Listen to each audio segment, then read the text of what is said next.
जी हाँ दोस्तों, आप सब स्क्रीन पे देख पा रहे होंगे कि ट्रक पर चढ़ने से पहले खेसारी जी ने पूजा पाठ करके उस पर चढ़े थे, क्योंकि उनका कहना था किसी भी काम को करने से पहले अपने स्वस्थ मन को स्वस्थ ही रखना चाहिए। तो आप देख पा रहे होंगे खेसारी जब कंटेनर पर चढ़ रहे थे, आप सबको तो पता ही होगा कि खेसारी हम सबका मन बहलाने के लिए अपनी जान तक दांव पर लगा देते हैं। आप सबको तो पता ही होगा कि संघर्ष 2 बनाने के चक्कर में उन्होंने अपनी जान समुद्र के बीचों बीच 315 फुट नीचे तक जाने तक की एकदम पूरी कोशिश लगा दी थी। उसी पर हम आप सबको बता दें कि उनकी अभी गॉडफादर और संघर्ष 2 की फिल्म की शूटिंग चल रही है।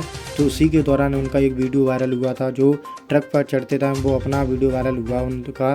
तो हम आप सबको बता दें कि खेसारी हमारे भोजपुरी इंडस्ट्री के ऐसे कलाकार हैं जो हमारे लिए हमेशा ही जान तत्पर रखते हैं अपनी, क्योंकि हम सबको दिखाने के लिए वो अपनी किसी भी जान तक की बाजी तक लड़ जाते हैं। क्योंकि जब ये हुआ था तब उनकी बीवी चंदा ने भी कहा था कि तुम ये सब मत करो, ये सब बहुत बेकार है। लेकिन खेसारी जी ने कहा था कि तुम तो मेरी ज़िंदगी में बाद में आई, लेकिन उससे पहले ये सारी ऑडियंस थी, क्योंकि जिसने मुझे इस जनता के बीच में इतना बड़ा बना।